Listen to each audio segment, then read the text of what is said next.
Gempa bumi, tsunami, virus corona itu dari Tuhan.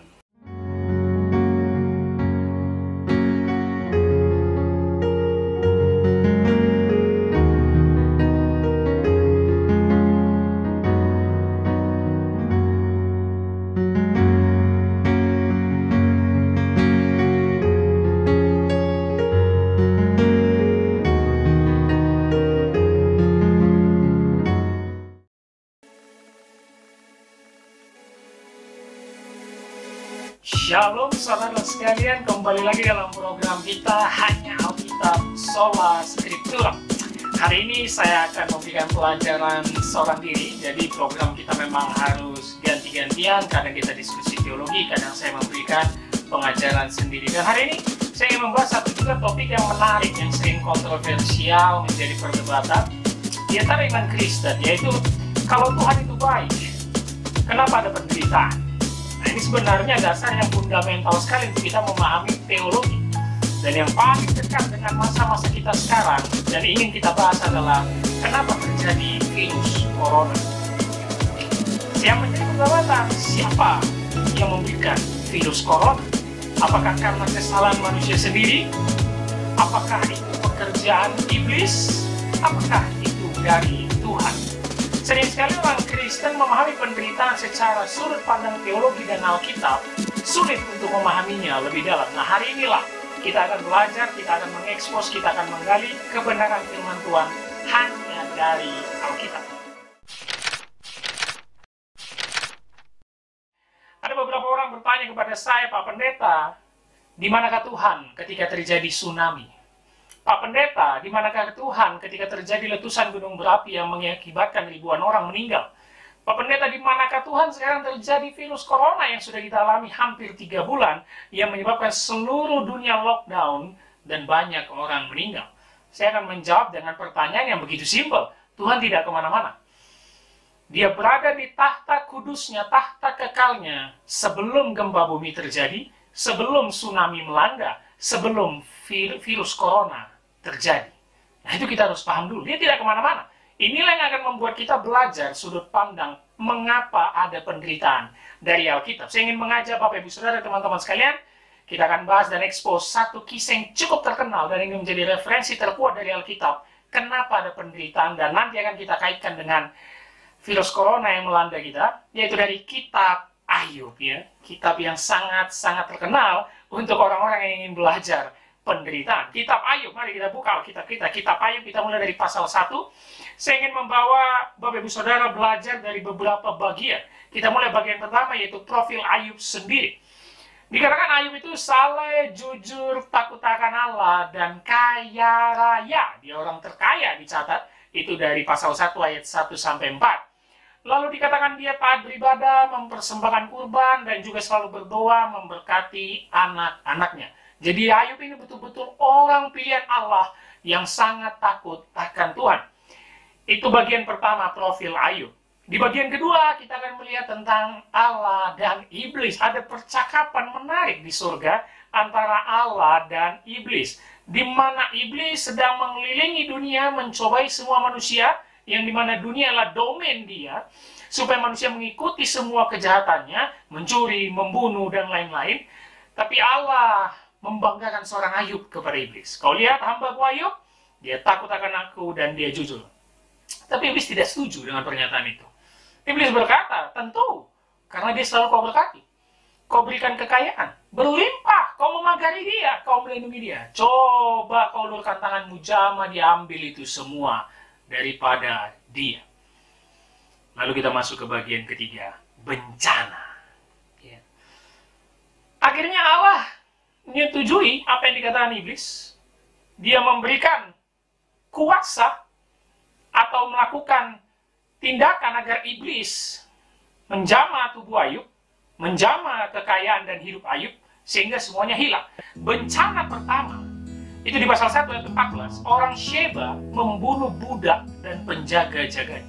Jadi Ayub selain memiliki banyak sekali harta lewat ribuan kambing, domba, unta-unta, keledai, dia juga memiliki banyak budak. Dan bencana pertama, orang Sheba membunuh semua budak dan penjaganya.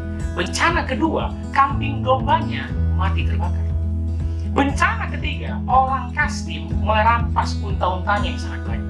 Dan bencana keempat yang paling menyedihkan dialami Ayub, 10 anaknya, 7 laki-laki 3 perempuan, semuanya meninggal tertimpa reruntuhan angin ribut. Bayangkan, 4 bencana ini terjadi sekejap dan seketika. Kalau kita menjadi Ayub, apa yang terjadi dalam hidup kita? Stres, gila, marah, menyalahkan Allah. Itu sangat mungkin semua terjadi. Kita akan putus asa, stres, depresi, dan gila, dan kita mungkin tidak percaya lagi kepada Tuhan. Kenapa? Ayub jelas memposisikan dirinya, aku taat beribadah, aku ini mempersembahkan kurban, tapi kenapa ini yang kudapat? Aku kehilangan anakku, aku kehilangan hartaku, apa salahku? Layak sekali nggak Ayub komplain? Bayangkan kalau kita kehilangan 1 anak saja, mungkin kita sudah stres, nangis tanpa kesudahan. Ini 10-10-nya meninggal pada saat bersamaan. Bukan setiap minggu, bukan setiap bulan atau tahun depan. Semua dalam keadaan sekejap. Itu bagian ketiga bencana. Sekarang bagian keempat, respon Ayub. Dan inilah dia ayat yang akan kita mulai kita gali. Mari kita perhatikan Ayub 1 ayat 21. Ayub pasal 1 ayat 21. Katanya, dengan telanjang aku keluar dari kandungan ibuku, dan dengan telanjang juga aku akan kembali ke dalamnya. Tuhan yang memberi, Tuhan yang mengambil. Terpujilah nama Tuhan. Ayat yang sangat terkenal, bukan? Ini jelas ayat yang menunjukkan untuk tema kita. Mengapa Ayub menderita dan kenapa kita merasakan penderitaan. Bagaimana respon kita. Ini bagian respon, yaitu bagian keempat. Dimulai kalimat awal, perhatikan. Dengan telanjang aku keluar dari kandungan ibuku, dan dengan telanjang juga aku akan kembali ke dalamnya. Ayub tahu betul, lahir, mati, itu kepastian. Lahir dan mati, itu tidak bisa dikontrol oleh manusia. Kelahiran dan kematian tidak bisa kita pilih, tidak bisa kita minta. Adalah suatu hal yang pasti. Lalu dia menyadari bahwa kelahiran dan kematian sama sekali tidak melibatkan unsur-unsur duniawi, terutama harta. Kita lahir dengan telanjang, kita mati juga dengan telanjang, kembali ke debu tanah. Tidak ada melibatkan harta. Itulah respon Ayub dengan yang pertama. Dengan telanjang aku keluar dari kandungan ibuku, dan dengan telanjang aku kembali ke dalamnya. Kita masuk ke kalimat intinya.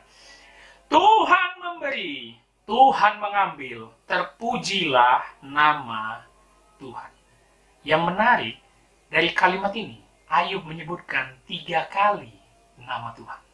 Tuhan memberi, Tuhan mengambil. Terpujilah nama Tuhan. Luar biasa. Dia tidak bilang Tuhan memberi, iblis mengambil. Tidak. Nah, coba kita kembali ke dalam bagian bencana yang dialami Ayub. Ada orang Sheba, orang Kasdim. Sekarang saya mau tanya, siapa yang patut kita salahkan dalam drama penderitaan hidup Ayub? Apakah orang Kasdim? Apakah orang Sheba? Mungkin kalau kita menyalahkan orang Kasdim dan orang Sheba, mereka akan bilang, aku memang jahat karena aku dipengaruhi oleh iblis yang mengajari aku untuk membunuh dan mencuri, karena memang iblis adalah bapak pendusta dan memang kerjanya hanya membunuh dan mencuri. Kita mau salahkan iblis. Iblis akan berkata, aku disuruh oleh orang yang memiliki otoritas tertinggi, Allah. Aku tidak mungkin bertindak kalau tidak ada otoritas dari dia. Salahkan dia. Jadi semua pemain dalam drama ini yang mempengaruhi penderitaan Ayub. Sekarang saya mau tanya, dengan kalimat Ayub, apakah penderitanya dari iblis? Tidak. Segala sesuatunya dari Tuhan. Bencana, wabah penyakit, kelaparan, gempa bumi, tsunami, virus corona, itu dari Tuhan. Supaya kita paham Alkitab, supaya kita paham teologi dengan benar, sering sekali banyak orang kekristenan atau hamba Tuhan berbelit-belit dengan mengatakan, corona bukan dari Tuhan, tapi diizinkan Tuhan. Apa maksud kata diizinkan? Terlalu ambigu sekali, bukan? Kalau kita mengatakan diizinkan. Orang yang mengizinkan tentu orang yang memiliki otoritas tertinggi. Orang yang melakukan sesuai dengan izin itu tentu suruhan. Dan tidak mungkin dilakukan kalau tidak ada izin. Berarti sesuatu yang diizinkan ini berasal dari otoritas tertinggi, lalu dia menyuruhnya. Yang berarti segala sesuatunya memang dari Tuhan. Tidak perlu kita mengeluarkan kalimat ambigu, diizinkan Tuhan. langsung saja katakan, gempa bumi, tsunami, bencana, virus corona pun, itu dari Tuhan. Karena kalimat Ayub pun jelas. Tuhan yang memberi, Tuhan yang memberikan aku kekayaan, Tuhan yang memberikan aku anak. Dia juga yang mengambil. Bukan iblis, bukan orang Sheba, bukan orang Kasdim, tapi Tuhan. Nah kalau gitu, kenapa Tuhan setega itu? Kenapa harus ada penderitaan? Kenapa kita harus dilanda wabah pandemik virus corona? Jawaban pertama, dari ayat ini.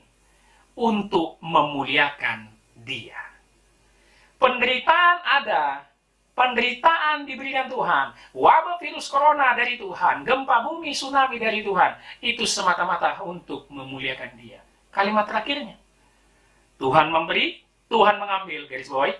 Terpujilah nama Tuhan. Segala kemuliaan hanya untuk Dia.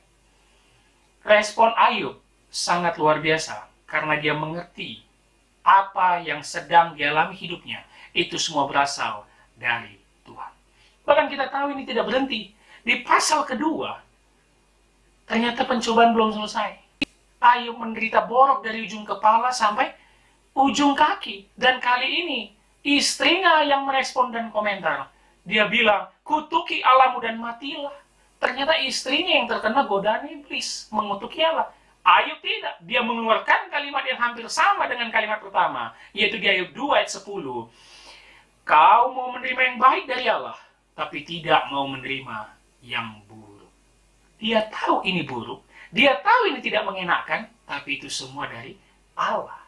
Virus corona tidak mengenakan. Virus corona membawa sakit. Virus corona membawa kematian. Tapi itu pun dari Allah. Makanya sikap iman kekristenan tidak hanya mengucap syukur ketika kau mendapat kesehatan, ketika kau mendapat uang, mendapat kekayaan, mendapat anak. Tidak. Kita tetap mengucap syukur sekalipun ada bencana, sekalipun ada virus corona, kelaparan, kesusahan, bahkan kematian. Itulah iman Kristen yang benar. Dan itu dari kisah Ayub kita gali, masih pasal 1 dan pasal 2-nya. Saya ingin mengambil salah satu referensi. Jadi poin pertama ini untuk kemuliaan Allah, referensinya Yohanes 9 ayat 3, kisah yang cukup terkenal. Murid-murid Yesus melihat anak yang buta sejak lahir, dia berkata, dosa siapakah ini? Dosa orang tuanya atau dosa dia? Karena pemahaman pada konteks itu, ketika orang terlahir cacat, itu artinya dikutuk Allah, dan betul dia orang berdosa. Tapi jawaban Yesus menarik. Bukan dia, artinya bukan dosa dia atau juga bukan orang tuanya, tetapi karena pekerjaan Allah harus dinyatakan dalam dia. Siapa kita orang tua mau anak kita terlahir cacat, terlahir buta? Tapi Yesus memberikan jawaban yang jelas. Ini kehendak Allah. Ini dari Allah. Ini pekerjaan Allah. Walaupun dia buta, tapi pekerjaan Allah yang dahsyat akan dinyatakan dalam hidupnya.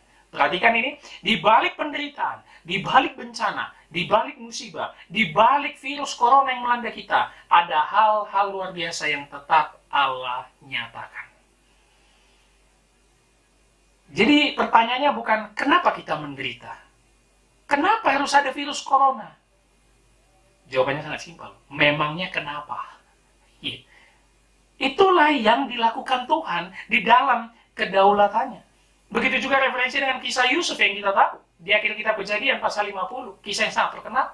Dengan kalimatnya dia berkata apa? Kamu mereka-rekakan yang jahat terhadap aku. Tapi Allah mereka-rekakannya untuk kebaikan.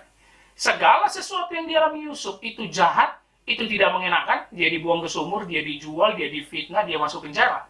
Tapi itu semua rancangan Allah. Ada tujuannya, kalimat terakhir. Kejadian 50 ayat 20.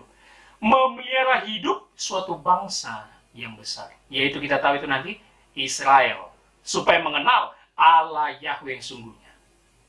Jadi tujuannya untuk memuliakan Allah. Siapa kita yang mau jadi seperti Yusuf?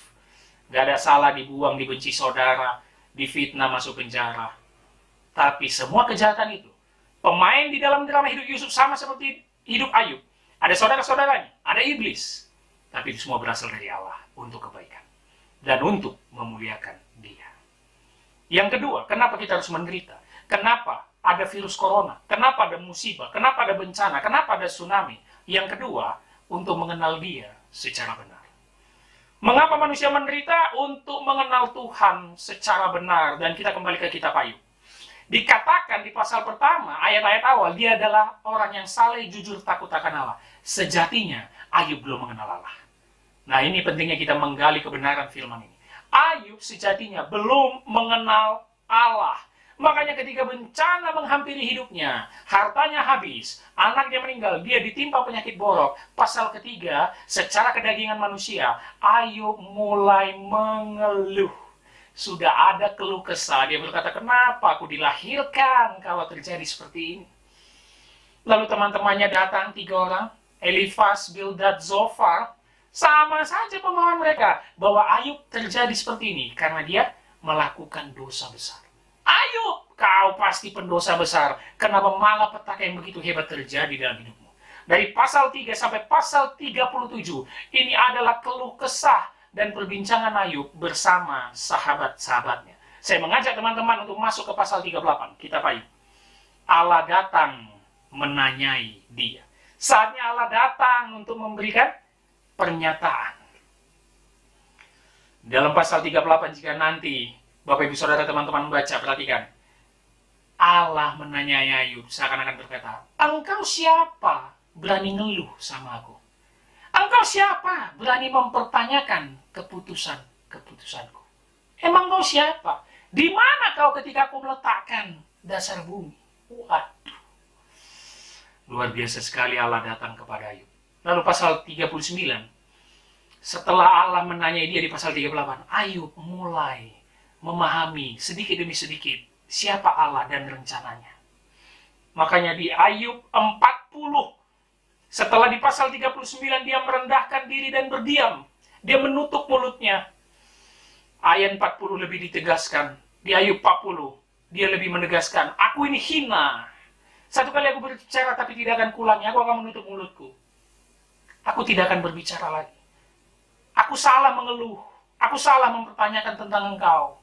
Aku menutup mulutku. Pasal 39, pasal 40. Ayub sudah merendahkan diri. Dan sudah semakin paham siapa Allah. Yang anehnya jika kita gali dan kita perhatikan kitab Ayub ini. Allah datang tidak pernah menjelaskan mengapa Ayub semenderita itu. Allah tidak pernah menjelaskan kenapa dia berbuat seperti itu kepada Ayub.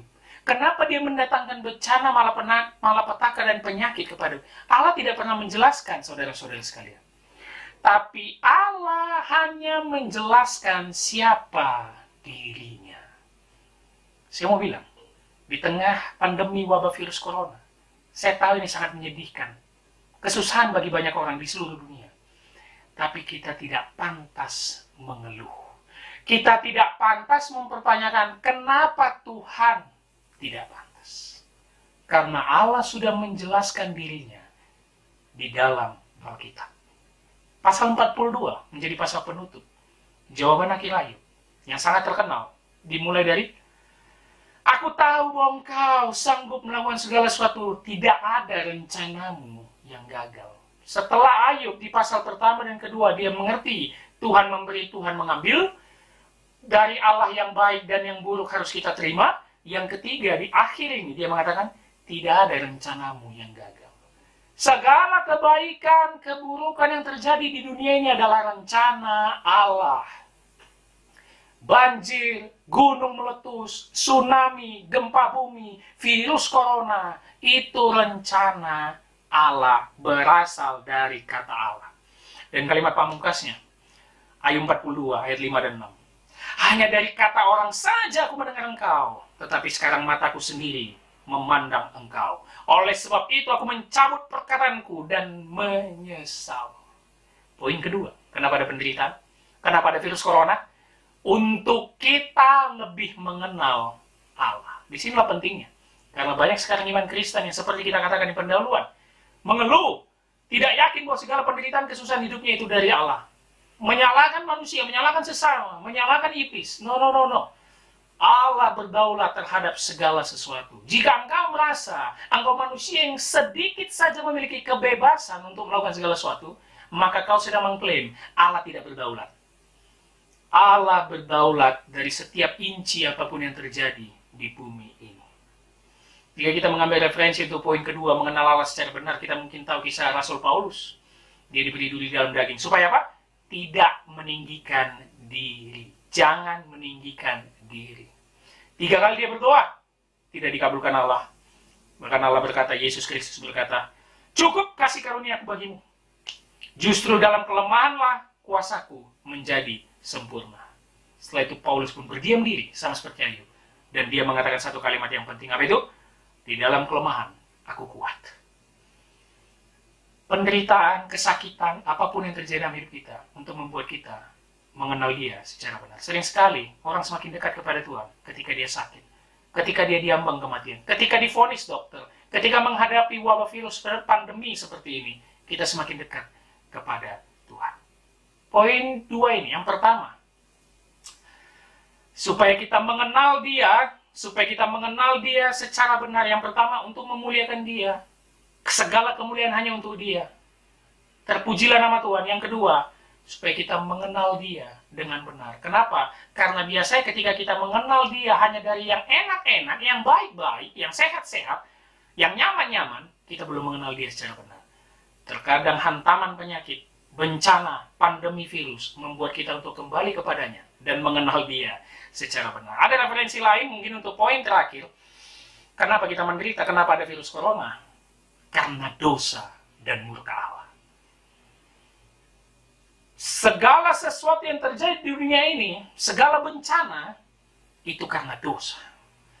Ketika manusia sudah jatuh ke dalam dosa, dunia ini rusak, gelap, maka itu tidak mengherankan ada sakit penyakit. Maka itu tidak mengherankan ada bencana. Itu semua karena dosa. Dosa adalah masalah terbesar di dalam hidup manusia. Dan juga ada tentang murka Allah. Sering sekali Allah menyatakan murkanya lewat bencana. Gempa bumi. Segala sesuatu yang tidak menyenangkan. Menyatakan kemarahannya agar manusia bertobat. Ada satu referensi itu di Bilangan 12. Kisah tentang Miriam. Yang mereka memberontak kepada Musa, Miriam dan Harun. Yang tidak senang kenapa Allah hanya memilih Musa. Lalu Tuhan murka, Miriam diberi kusta. Jadi dia menyatakan murka kepada Miriam yaitu dengan kusta. Ibu saudara, tidak perlu heran jika ada bencana. Tidak perlu heran, tidak perlu terkejut jika kita sekarang mengalami wabah virus corona yang 3 bulan sudah melanda dunia. Tidak perlu heran, terkejut ketika mungkin ada gempa bumi dahsyat, gunung meletus. Tidak perlu heran, terkejut ketika kau dalam keadaan sehat tiba-tiba nanti divonis penyakit jantung kanker yang stadium akhir. Karena manusia dan dunia ini sudah jatuh ke dalam dosa dan rusak semuanya. Saya mau katakan satu kalimat yang menarik.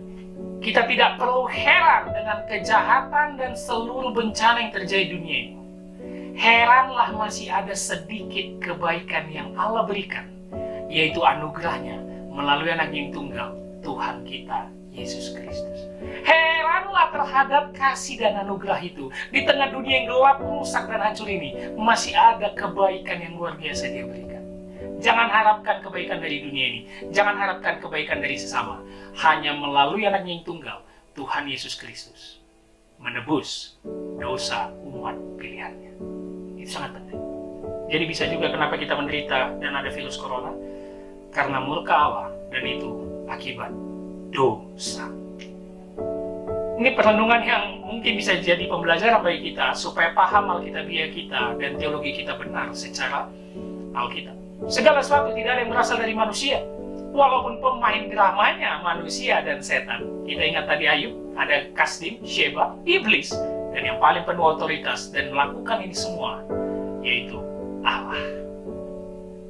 Kebaikan dari dia, keburukan dari dia, sehat dari dia, sakit dari dia. Makanya hilangkan kalimat anak Tuhan tidak mungkin kena penyakit, anak Tuhan tidak mungkin kena corona. Itu tidak Alkitabiah sekali. Ketika kita sakit, kita berdoa dengan semangatnya dalam nama Yesus, beliau sembuh. No. Kenapa? Karena ingat, poin kedua, mungkin karena lewat sakitnya, supaya dia mengenal Tuhan dengan benar. Perhatikan, Alkitab mencatat, Nabi Elisa, Nabi yang sangat luar biasa, banyak menyembuhkan orang. Tahukah Anda sakit, dia meninggal karena apa? Sakit. Dia menyembuhkan orang sakit, tapi dia sendiri meninggal karena sakit. Jadi sakit bukan tandanya kau tidak kenal Tuhan. Sakit tandanya bukan kau orang tidak percaya. Tidak. Anak Tuhan bisa kena corona. Anak Tuhan bisa kena bencana. Anak Tuhan bisa terserang segala macam penyakit. Tapi yang paling pertama, bagaimana sikap dan responmu? Sama seperti respon ayat. Tuhan memberi, Tuhan mengambil. Terpujilah nama Tuhan. Yang pertama untuk memuliakan Dia. Terpujilah nama Tuhan. Bukankah kau hanya mau menerima yang baik dari Tuhan, tidak mau yang buruknya? Segala sesuatu dari Tuhan. Yang kedua, untuk membuat engkau mengenal Dia dengan benar. Di penutup pasal 42 Ayub, hanya dari kata orang aku mengenal engkau, sekarang aku bertatap muka dengan engkau. Aku mencabut perkaraanku dan aku menyesal. Allah tidak perlu menjelaskan kenapa Dia membuat Ayub menjadi menderita, tapi Allah hanya menjelaskan siapa dirinya. Yang ketiga, bertobatlah, karena segala sesuatu mungkin itu karena murka Allah dan terhadap dosa-dosa manusia di dunia ini. Pahamilah Allah yang berdaulat, Allah yang kekal, yang luar biasa. Jangan lagi ucapkan di mana Tuhan ketika ada bencana dan ada virus corona ini. Saya ulangi, Tuhan tidak kemana-mana, Dia tetap berada di tempat kekalnya selama-lamanya. Oleh karena itu, mari kita mengenal Tuhan dengan benar, karena segala sesuatu dari Dia, oleh Dia, untuk Dia, dan kemuliaan hanya kepada Dia selama-lamanya. Kiranya pembelajaran ini menjadi pedoman hidup kita untuk mengenal Alkitab secara benar, memandang dunia yang semakin hari semakin tidak jelas dan tidak menentu. Kita pegang teguh iman kita, yaitu bersandar hanya kepada Alkitab. Nantikan program pembelajaran kita selanjutnya. Anda bisa juga memberikan komen untuk apa yang akan kita bahas dan kita gali, baik secara diskusi teologi dan pemahaman yang akan saya berikan secara pribadi. Amin. Shalom. Tuhan Yesus memberkati.